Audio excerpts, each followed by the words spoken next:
bit different than a lot of my friends had growing up in that I didn't have lessons or the standard kind of, my dad calls it the liturgy of how you learn how to play an instrument. In other words, I didn't get with a teacher early on to show me the proper etudes, things like that. So a lot of the way that I learned to play the trumpet came from me trying to copy things that I heard and understand retroactively what the physicality of that was, which meant that there were a lot of imperfections and there were a lot of mistakes in the way that I played. There were a lot of things where I didn't have a good range or my sound was wonky because I didn't understand the way the embouchure should be set up because I didn't have that information available.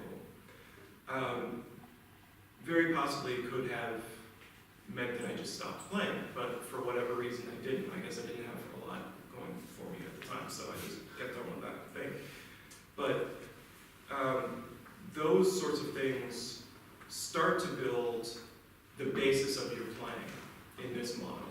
So because the way that I learned to technically deal with the instrument was coming from an insular teaching myself place, and just trying to find the positioning of the embouchure or the use of the valves that got me closest to what I was hearing, created the basis of a kind of personal language from the beginning. In other words, if we go to the linguistic thing, I was learning to put words together that maybe weren't quite correct.